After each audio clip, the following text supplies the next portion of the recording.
വളരെ രസകരമായിട്ടുള്ള കുറേ സംഭവങ്ങൾ ഇന്ന് സംഭവിച്ചിട്ടുണ്ട്. അപ്പോൾ അതിന്റെ ചില ഇമ്പോർട്ടന്റ് ആയിട്ടുള്ള ഫാക്ടുകൾ മാത്രം എടുത്തുകൊണ്ടുള്ള ഒരു വീഡിയോ ആണിത്. അപ്പോൾ അതിൽ ഇസ്രായേലിന്റെ ഉള്ളിൽ തീവ്രവാദ ആക്രമണം സംഭവിച്ചിട്ടുണ്ടായിരുന്നു ഇന്നലെ.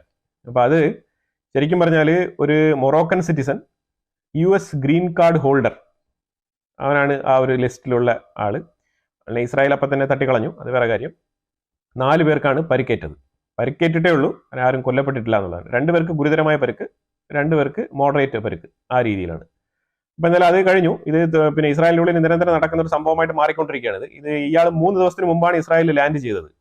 അപ്പോൾ അത് IDF എയർപോർട്ടിൽ തന്നെ വെച്ച് നല്ല രീതിയിൽ ചോദ്യമൊക്കെ ചെയ്ത് ക്വസ്റ്റ്യൻ ഒക്കെ ചെയ്ത് തന്നെയാണ് പുള്ളിയെ പുറത്ത് വിട്ടത്. എന്നാലും ആ രീതിയിൽ ഇതിപ്പോ തലച്ചോറിൽ ഇങ്ങനെ കൊണ്ടു നടക്കുന്ന ഒരു സാധനമായതുകൊണ്ട് അത് പെട്ടെന്ന് തന്നെ നമുക്ക് മനസ്സിലാക്കാൻ പറ്റത്തില്ല. എന്തെങ്കിലും പിന്നെ ഫിസിക്കലി എന്തെങ്കിലും ആണെങ്കിൽ നമുക്ക് മനസ്സിലാക്കാൻ പറ്റും.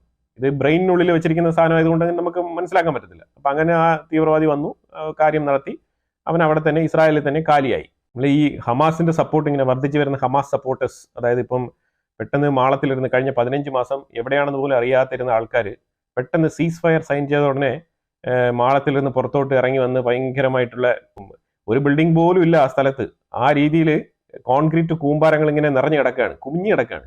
അതിന്റെ ഉള്ളിൽ ഈ ഒരു വണ്ടിയിൽ കയറിയിരുന്ന് യവന്മാർ അങ്ങോട്ടും ഇങ്ങോട്ടും ആരെ കാണിക്കാൻ വേണ്ടിയിട്ടാണ് ഈ യാത്ര ചെയ്യുന്നതെന്ന് ചോദിച്ചു കഴിഞ്ഞാൽ ഒരു പിടുത്തമില്ല എന്നുള്ള അവസ്ഥയാണ്. ആ രീതിയിൽ കിളിപോയ അവസ്ഥയിലാണ് ഹമാസ് ഗാസയ്ക്കുള്ളിൽ കിടന്ന് അങ്ങോട്ടും ഇങ്ങോട്ടും അലഞ്ഞിരിക്കുന്നത്. യുവമാർ ഏത് മുഖം വെച്ചിട്ടാണ് ഈ ഒരു ഗാസയിലെ ജനങ്ങളെ അഡ്രസ് ചെയ്യുന്നത്? ഞങ്ങളുടെ കാരണം കൊണ്ട് നിങ്ങളുടെ ബിൽഡിങ്ങുകളെല്ലാം പൊട്ടിത്തരിപ്പണമായി എന്ന് പറഞ്ഞിട്ടാണോ? ഇല്ല, ഞങ്ങൾ 15 മാസം ഒളിവിലായിരുന്നു, ഇപ്പോഴാണ് ഇസ്രായേൽ ഞങ്ങൾക്ക് പുറത്തു വരാനുള്ള ഒരു സാഹചര്യം ഒരുക്കി തന്നത് എന്നുള്ള നിലയിലാണോ? എനിക്കറിയത്തില്ല. ഒരു ഉളുപ്പില്ലാതെ ഇങ്ങനെ തോക്കൊക്കെ തൂക്കി പിടിച്ച് നടക്കുകയാണ്. എനിവേ, അതങ്ങ് പോട്ട്. വിവരമില്ലാത്ത കുറച്ച് ആൾക്കാർ അതങ്ങനെ ചെയ്യുള്ളൂ. വിജയാഘോഷം എന്ത് വിജയിച്ചെന്നാണ്? ഞാൻ ഒറ്റൊരു ചോദ്യമാണ് ചോദിക്കാനുള്ളത്. നമ്മൾ വിഷയത്തിലേക്ക് പോവാം, അതിന് മുമ്പ് ചെറുതായിട്ട് ഒന്ന് പറഞ്ഞിട്ട് പോവാം. ഈ തൊട്ടടുത്തിരിക്കുന്ന സിറിയ, ഇസ്രായേലിന്റെ തൊട്ടപ്പുറത്തിരിക്കുന്ന സിറിയയിലെ ബഷർ അൽ അസാദ് 53 വർഷം, അച്ഛനും മോനും കൂടെ ചേർന്ന് 53 വർഷം ആ പരിസരത്തുള്ള സുന്നികളെയും ഇതര മൈനോറിറ്റിയിലുള്ള മറ്റുള്ള ആൾക്കാരെ എല്ലാം കൂടെയും ഒരുമിച്ച് കൊണ്ടുപോകാൻ ശ്രമിച്ചെങ്കിലും പല രീതിയിലുള്ള പ്രക്ഷോഭങ്ങൾ. അപ്പൊ ഒരു വിഭാഗത്തിനെ മറ്റൊരു വിഭാഗം ഡോമിനേറ്റ് ചെയ്യണം, അതേ നടക്കുള്ളൂ. പ്രത്യേകിച്ച് സുന്നി ഷിയാണെന്നുണ്ടെങ്കിൽ ഒരു ക്ലാഷ് ഉറപ്പാണ്. അതിൽ പല കാരണങ്ങളുണ്ട്. അതിന് ഈ പുസ്തകം തന്നെയാണ് കാരണം, അത് വേറെ കാര്യം. സിറിയയില് ഒരു ഭരണകൂടം അവിടെ ഉണ്ട്, പുതിയ ഭരണകൂടമാണ്, ഇപ്പൊ വന്നതാണ്. ഇതെങ്ങനെ വന്നു? ആരുകൊണ്ട് ഇരുത്തി അവിടെ? ഇവനെ ഈ ഒരു സുന്നി വിഭാഗത്തിൽപ്പെട്ട, ഇത്രയും തീവ്ര നിലപാടുള്ള സുന്നി വിഭാഗത്തിൽപ്പെട്ട ഈ ഒരു പൊസിഷൻ, ഈ ഒരു ജൊലാനി എന്ന് പറഞ്ഞ ഇവനെ കൊണ്ടവിടെ ഇരുത്താൻ വേണ്ടിയിട്ട് ആരാണ് അവിടെ കാര്യങ്ങൾ ചെയ്തത്?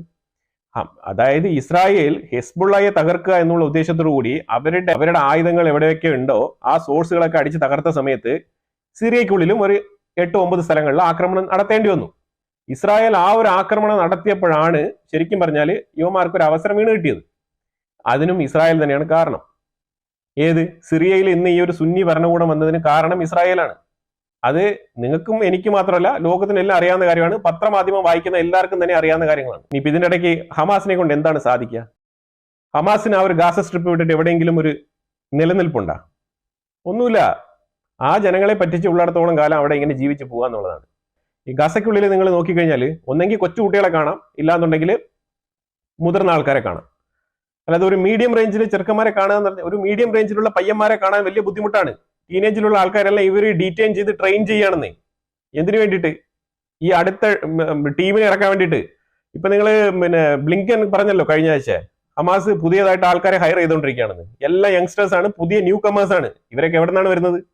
ഇവർ വരുന്നതൊക്കെ ഈ ഒരു സെന്റർ, ഡീറ്റെയിൻ സെന്ററിൽ നിന്നാണ്. ഇവർ ഡീറ്റെയിൻ ചെയ്ത് വെച്ചിട്ട് ഇവരൊരു സെപ്പറേറ്റ്, ഹമാസ് ഒരു സെപ്പറേറ്റ് സെന്റർ ഓപ്പൺ ചെയ്ത് വെച്ചിട്ടുണ്ട്. പല സ്ഥലങ്ങളിൽ ഇവർക്ക് സീക്രട്ട് ആയിട്ടുള്ള റൂമുകളും കാര്യങ്ങളൊക്കെ ഉണ്ട്. അവിടെയാണ് ഈ ചെറുക്കന്മാരെ, ഈ പയ്യന്മാരെ കൊണ്ടിട്ട് ഇവർ ട്രെയിൻ ചെയ്യുന്നത്. ഈ ട്രെയിനിങ്ങിന് പോകാത്ത ആൾക്കാർക്ക് കഠിനമായ ശിക്ഷ കിട്ടും കേട്ടോ. ഇതൊക്കെ നമ്മുടെ വീഡിയോയുടെ താഴെ ഇന്നലെ കുറെ ലിങ്കുകൾ കൊണ്ട് പേസ്റ്റ് ചെയ്തിട്ടുണ്ടായിരുന്നു. അതിലൊരു ലേഡിയുടെ വീഡിയോ ഒക്കെ ഞാൻ കാണുകയുണ്ടായി. ഏതോ 14 പോയിന്റ് ഒക്കെ പറഞ്ഞുകൊണ്ട് വരികയുണ്ടായി. എന്ത് കാര്യമാണ്? ഒരു കാര്യമില്ല എന്നുള്ളതാണ്. 14 അല്ല 24 പോയിന്റ് പറഞ്ഞിട്ട് കാര്യമില്ല. ഇസ്രായേലിന്റെ ഉള്ളിൽ ഫാർ റൈറ്റ് ഉള്ള ആൾക്കാരുണ്ട്, മിഡില്, അതായത് ഇസ്രായേലിന്റെ ഉള്ളിൽ, ഇസ്രായേൽ എന്ന് പറഞ്ഞ ഒരു ഡെമോക്രാറ്റിക് നേഷൻ ആണ്, അതിനകത്ത് ഫാർ റൈറ്റ് ചിന്തിക്കുന്ന ആൾക്കാരുണ്ട്, സെൻട്രൽ പൊസിഷൻ എടുത്ത് സംസാരിക്കുന്ന ആൾക്കാരുണ്ട്, അതുപോലെ തന്നെ ലെഫ്റ്റിൽ ചിന്തിക്കുന്ന പാർട്ടികളുണ്ട്. ഇങ്ങനെ പൊളിറ്റിക്കൽ പാർട്ടി പല തരത്തിലാണ് ഇസ്രായേലിന്റെ ഉള്ളിലുള്ളത്. ഇന്ത്യക്കുള്ളിൽ എത്ര വിപുലമായ കാര്യങ്ങൾ നടക്കുന്നു, അതുപോലെ തന്നെയാണ് ഇസ്രായേലിന്റെ ഉള്ളിൽ നടക്കുന്നത്. അതേ സെയിം നേച്ചറാണ്.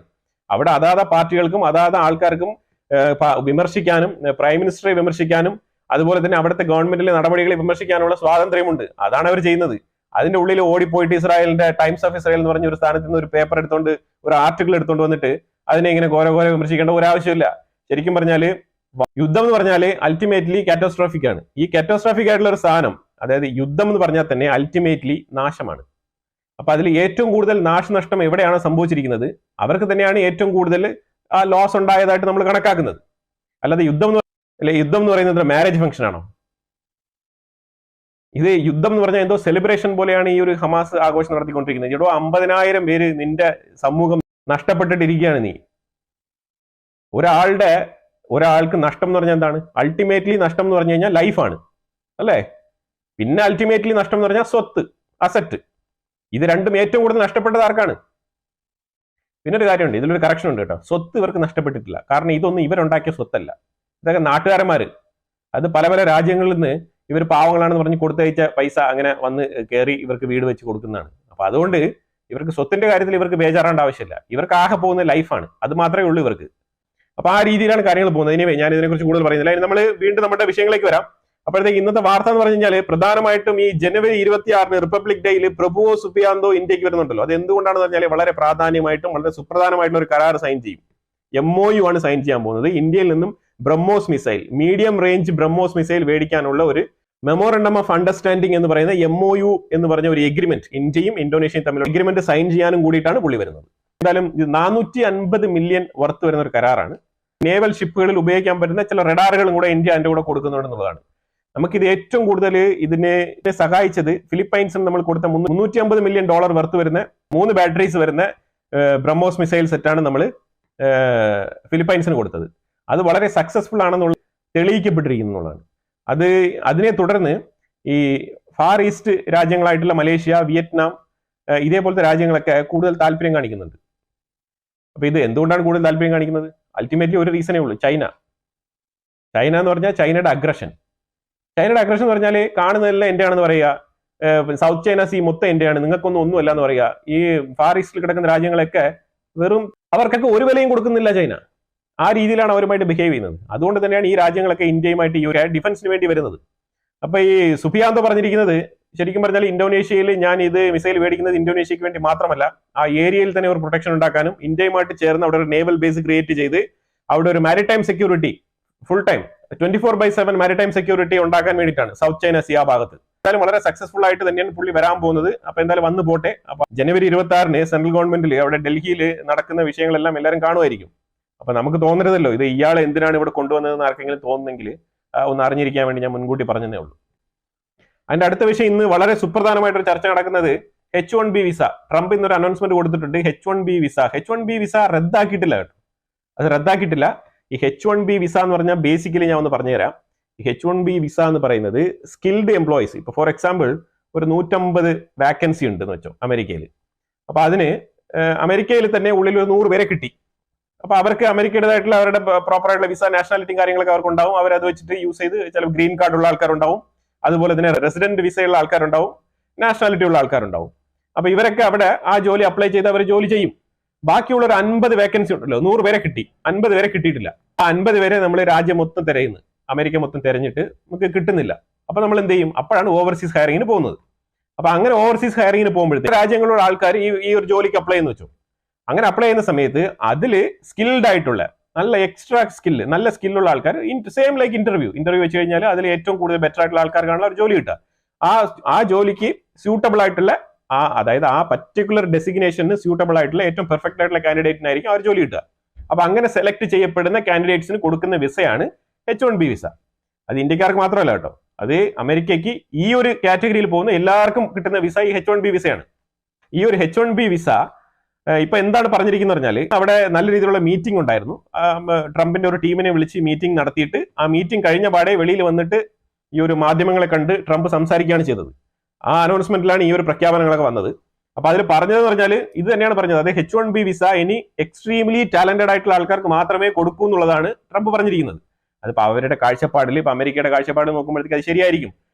ഇതുപോലെ ഈ രാജ്യം അതായത് ഇതുപോലെ ഓവർസീസിൽ ജോലിക്ക് പോകുന്ന ആൾക്കാർക്കൊക്കെ, അത് ഇപ്പൊ ഇന്ത്യക്കാരെയൊക്കെ എന്ന് വെച്ച് നോക്കുമ്പോഴത്തേക്കും അത് കുറച്ച് ഡിഫിക്കൽട്ട് ആയിട്ട് തോന്നാം.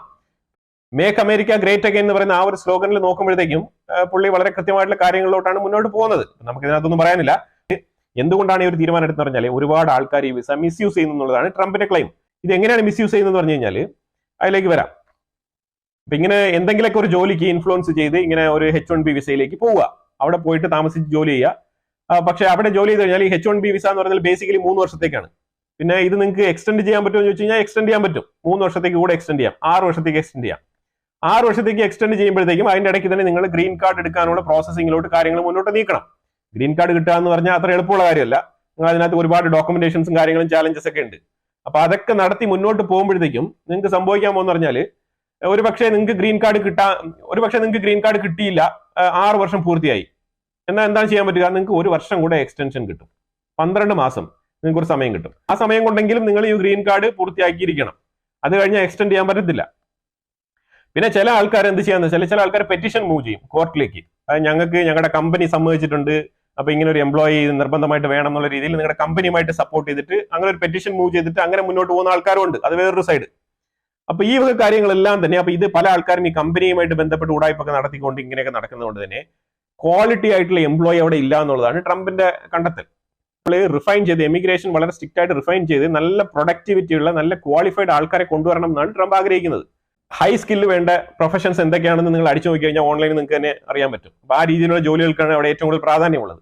അപ്പൊ ആ രീതിയിലാണ് ഇപ്പൊ ഇവര് നോക്കുന്നത്. അപ്പൊ ആ ജോലിക്ക് അനുയോജ്യമല്ലാത്ത ആൾക്കാരെയൊക്കെ കളയണമെന്നാണ് ട്രംപ് പറയുന്നത്. അല്ലാതെ H1B വിസ നിർത്തണം എന്നല്ല. പക്ഷേ ഇനിയൊരു പ്രശ്നം അവിടെ വെച്ചിട്ടുണ്ട്.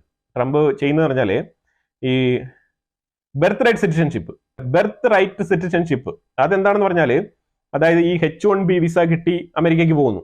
അപ്പൊ നിങ്ങൾ അവിടെ സാധാരണ ഇതൊരു വർക്ക് വിസയാണ്, അല്ലാതെ ഇത് റെസിഡൻസി വിസയല്ല. അതുപോലെ ഇത് അവിടുത്തെ പെർമനന്റ് റെസിഡൻസ് അല്ല, അങ്ങനത്തെ ആനുകൂല്യങ്ങളൊന്നും കിട്ടുന്ന ഒരു വിസയല്ല. ഇത് ജസ്റ്റ് ജോലിക്ക് വേണ്ടി മാത്രം ഒരു 3 വർഷത്തേക്ക് കിട്ടി പോകുന്ന ഒരു വിസയാണ്. അപ്പൊ നിങ്ങൾ ഫാമിലി ആയിട്ട് അവിടെ പോകുന്നു, നിങ്ങൾക്ക് അവിടെ വെച്ചൊരു കൊച്ചു ജനിക്കുന്നെങ്കിൽ ആ കുഞ്ഞിന് അവിടെ നാഷണാലിറ്റി കിട്ടും. അതാണ് ബെർത്ത് റൈറ്റ് സിറ്റിസൺഷിപ്പ് എന്ന് പറയുന്നത്. അപ്പൊ ആ കൊച്ചിന് നാഷണാലിറ്റി കിട്ടിക്കഴിഞ്ഞാൽ പിന്നെ സ്വാഭാവികമായിട്ട് അതിന്റെ പേരിൽ പാരന്റ്സും കൂടെ നാഷണാലിറ്റി മേടിക്കേണ്ട ഒരു അവസ്ഥയിൽ വരും.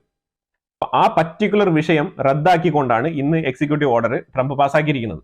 അല്ലാതെ H1B വിസ റദ്ദാക്കിയതല്ല. ഇതാണ് സംഭവം. എന്ന് പറഞ്ഞാൽ ഈ ഒരു H1B വിസയിൽ നിൽക്കുന്ന ആൾക്കാരുടെ കുട്ടികൾക്ക് ഇനി നാഷണാലിറ്റി കിട്ടില്ല. അപ്പൊ അതുകൊണ്ട് എന്താണ് ചെയ്യാൻ പോവുക? ഇനിയിപ്പോ ആകെ ഉള്ളതെന്ന് വെച്ചാൽ നിങ്ങൾ ഗ്രീൻ കാർഡ് മേടിക്കുന്നത് വരെ പ്രസവിക്കാതിരിക്കുക. അതാണ് നോക്കേണ്ടത്. ഗ്രീൻ കാർഡ് മേടിച്ചിട്ട് അറ്റ്ലീസ്റ്റ് പ്രസവിക്കുക. ഇനിയിപ്പോ അതല്ലാന്നുണ്ടെങ്കിൽ മാതാപിതാക്കളിൽ ആരെങ്കിലും ഒരാള് US പൗരനായിരിക്കണം, അല്ലാന്നുണ്ടെങ്കിൽ ഏതെങ്കിലും ഒരാള് US മിലിറ്ററിയിൽ ജോലി ചെയ്തിരിക്കണം. അപ്പൊ ഇങ്ങനെയൊക്കെ ചില നിബന്ധനകൾ ഉണ്ട് അതിനകത്ത്. ഇങ്ങനെയൊക്കെയുള്ള ആൾക്കാർക്ക് അവരുടെ കുഞ്ഞുങ്ങൾക്ക് ഈ ഒരു ബെർത്ത് റൈറ്റ് സിറ്റിസൺഷിപ്പ് ഉണ്ടാവും. അല്ലാതെ ഡയറക്റ്റ് ആയിട്ട് H1B വിസയിൽ പോയി അവിടെ നിൽക്കുന്ന ആൾക്കാർക്ക് കുട്ടികൾ ജനിച്ചു കഴിഞ്ഞാൽ അവർക്ക് ഈ ഒരു ബെർത്ത് റൈറ്റ് സിറ്റിസൺഷിപ്പ് കിട്ടുന്നതല്ല. നമ്മൾ മിഡിൽ ഈസ്റ്റിലേക്ക് വരാം. മിഡിൽ ഈസ്റ്റിലേക്ക് വന്നു കഴിഞ്ഞാൽ അവിടെ തകൃതിയായിട്ട് ഇന്നലെ വെസ്റ്റ് ബാങ്കിന്റെ ഉള്ളിൽ ഇസ്രായേൽ ഇറങ്ങിച്ചെന്ന് ഒരു തീവ്രവാദ ആക്രമണം അതിനെ ചെറുക്കാൻ വേണ്ടിയിട്ടാണ് പോയത്. ഇസ്രായേലിന്റെ ആ ഒരു ഡിഫൻസ് ആക്രമണത്തിൽ 8 പേര് കൊല്ലപ്പെട്ടു, 35 പേർക്ക് ഗുരുതരമായ പരിക്ക്. ഈ രീതിയിലുള്ള ഒരു ആക്രമണം. ഇതിന് സംഭവം വേറെ ഒന്നുമില്ല. ഇന്നലെ സ്റ്റെഫാനിക് എന്ന് പറഞ്ഞ UN റെപ്രസെന്റേറ്റീവ്, അമേരിക്കയുടെ UN റെപ്രസെന്റേറ്റീവ്, ട്രംപിന്റെ അഡ്മിനിസ്ട്രേഷന്റെ ഭാഗമായിട്ട് വന്ന പുതിയ ആളാണ് അവർ. ആ സ്റ്റെഫാനിക് അവിടെ പോയിട്ട് പറഞ്ഞെന്ന് പറഞ്ഞാൽ വെസ്റ്റ് ബാങ്ക് ജുദേയ സമാരിയയുടെ വിഷയമായിട്ട് ബന്ധപ്പെട്ട് വെസ്റ്റ് ബാങ്കിനെ കൂട്ടിച്ചേർക്കാനുള്ള പ്രാഥമികമായിട്ടുള്ള നടപടികൾ അതിനെ ചൊല്ലിയുള്ള ഒരു റെഫറൻഡം UN പാസ്സാക്കണം എന്നാണ് അവർ ആവശ്യപ്പെട്ടത്. അപ്പൊ അത് വളരെ തകൃതിയായിട്ട് അവിടെ ചർച്ച ചെയ്യപ്പെട്ടു. UN എന്ന് പറഞ്ഞാൽ അറിയാമല്ലോ, അത് തന്നെ ഒരു പാഠ സംഘടനയായി മാറിക്കൊണ്ടിരിക്കുകയാണ്. അപ്പൊ ആ രീതിയിൽ അവിടെ സംസാരിച്ചപ്പോഴത്തേക്ക് അവിടെ നിന്ന് ഒരുപാട് ഒപ്പോസിഷൻ വന്നായിരുന്നു. ഒപ്പോസിഷൻ അതായത് ഇപ്പോഴാണ് അവിടെ ഒരു സീസ് ഫയർ ഡീൽ നടന്നുകൊണ്ടിരിക്കുന്നത്. ഇപ്പം പോയിട്ട് വെസ്റ്റ് ബാങ്ക് അനക്സേഷൻ ഒക്കെ പറഞ്ഞു കഴിഞ്ഞാൽ ആ ഡീൽ തകരത്തില്ലേ, ആ ഒരു സീസ് ഫയർ ഡീൽ ഇല്ലാതാവത്തില്ലേ, അപ്പൊ ഇത് മറ്റുള്ളവരെ പ്രൊവോക്ക് ചെയ്യുന്ന പോലെ അല്ലേ എന്നുള്ള രീതിയിലുള്ള സംസാരങ്ങളൊക്കെ അവിടെ വന്നായിരുന്നു. പക്ഷേ ഇതിലൊന്നും യാതൊരുവിധ കുലുക്കവും ഇല്ലാതെ ഈ സ്റ്റെഫാനി എന്ന് പറഞ്ഞവര് കൃത്യമായിട്ട് അവർ പറയുണ്ടായി, ഇതാണ് നിലപാട്, വെസ്റ്റ് ബാങ്ക് അനക്സേഷനെ കുറിച്ച് ഡിസ്കസ് ചെയ്യണം. ഇത് എങ്ങനെയാണ് ഈ ഒരു സംഭവിച്ചെന്ന് പറഞ്ഞാല്, ഇത് ട്രംപ് കുറച്ച് ലാഗ് ചെയ്ത് ഇത് ചെയ്യാം എന്നാണ് വിചാരിച്ചിരുന്നത്. പക്ഷെ നെതന്യാഹു സമ്മതിച്ചില്ല. നെതന്യാഹു പറഞ്ഞത് ഇപ്പൊ ഉണ്ടായിരിക്കുന്ന, അതായത് ഈ ഒരു സീസ് ഫയർ ഡീൽ എന്ന് പറഞ്ഞിട്ട് ഈ ഹമാസിന് ആഘോഷിക്കാൻ കിട്ടിയിരിക്കുന്ന ഒരു അവസരം, അതായത് ഈ ഒരു ബന്ദികളെ കൊണ്ട് തരിക, ആഘോഷിക്കുക, ഒരു 30 പേരെ വെച്ച് മേടിച്ചുകൊണ്ട് പോവുക. അപ്പൊ ഈ ഒരു പരിപാടിയില്ലേ, ഈ ഒരു കച്ചവടം, അത് ആഴ്ചയ്ക്ക് ഒരു തവണ ഇപ്പൊ ഇങ്ങനെ ആഘോഷമായിട്ട് നടത്തിക്കൊണ്ടിരിക്കുന്ന ഹമാസിന് ഒരു പിടിവള്ളി കിട്ടണം. ഈ സ്മൂട്രിച്ച് എന്ന് പറഞ്ഞ ഈ ഒരു ഫാർ റൈറ്റ് വിങ്ങിലുള്ള ആ ഒരു പാർട്ടികളെയും സാറ്റിസ്ഫൈ ചെയ്യണം. അപ്പൊ അവർ തന്നെ ഈ ഒരു സർക്കാർ പിൻവലിച്ച് താഴെ ഇട്ട് കഴിഞ്ഞാലോ എന്നുള്ള രീതിയിലുള്ള ഒരു ചെറിയൊരു ആശങ്കയുണ്ട് നെതന്യാഹുവിന്. അപ്പൊ ഈ 2 കാര്യങ്ങൾ നടക്കണം. അതിനോടൊപ്പം വെസ്റ്റ് ബാങ്കിന് ഒരു ചെക്ക് പോയിന്റ് വെക്കണം. അങ്ങനെ ട്രംപ് ഈ വെസ്റ്റ് ബാങ്കിന് ഇസ്രായേലിന് വെച്ചിരുന്ന ഒരു സാങ്ഷൻസ് അങ്ങ് എടുത്ത് മാറ്റി. ഇപ്പൊ വെസ്റ്റ് ബാങ്കിന്റെ ഉള്ളിൽ ഇസ്രായേലിന് എവിടെ വേണമെങ്കിലും പോകാന്നുള്ള അവസ്ഥയാണ്. ആ രീതിയിലാണ് കാര്യങ്ങൾ നടക്കുന്നത്. വെസ്റ്റ് ബാങ്കിന് പൂർണ്ണമായിട്ട് അവിടെ നല്ല രീതിയിലുള്ള തീവ്രവാദികൾ മൊത്തം അവിടെയാണ് തമ്പടിച്ചിരിക്കുന്നത്. കാരണം പല ഏരിയകളിലും ഇസ്രായേലിന് പോകാൻ റെസ്ട്രിക്ഷൻസ് ഉണ്ട്. ആ ഏരിയാസിലെല്ലാം ഇപ്പൊ ഇസ്രായേലിന് വളരെ ഫ്രീ ആയിട്ട് പോകാന്നുള്ളതാണ്. അതിനുള്ള പെർമിഷനാണ് ആ സാങ്ഷൻസ് മൊത്തം എടുത്ത് കളഞ്ഞിരിക്കുകയാണ്. വെസ്റ്റ് ബാങ്കിന്റെ ഉള്ളിൽ തകൃതിയായിട്ടുള്ള ആക്രമണങ്ങളുമായിട്ട് ഇസ്രായേൽ മുന്നോട്ട് പോവാണ്. ഈ സീസ് ഫയർ ഡീൽ തീരുന്നോളം വെസ്റ്റ് ബാങ്കിനെ ക്ലിയർ ചെയ്യാൻ വേണ്ടിയിട്ടുള്ള ഒരു ടൈമായിട്ട് ഇസ്രായേൽ ഇതിനെ എടുത്തിരിക്കുകയാണ്. അപ്പൊ IDF കൂടുതൽ ഫോഴ്സുകൾ ഇപ്പം വെസ്റ്റ് ബാങ്കിന്റെ ഉള്ളിൽ ഡിപ്ലോയ് ചെയ്തുകൊണ്ടിരിക്കുകയാണ്. അവിടെയാണ് ഇനി തകൃതിയായിട്ടുള്ള ആക്രമണങ്ങൾ നടക്കാൻ പോകുന്നത്.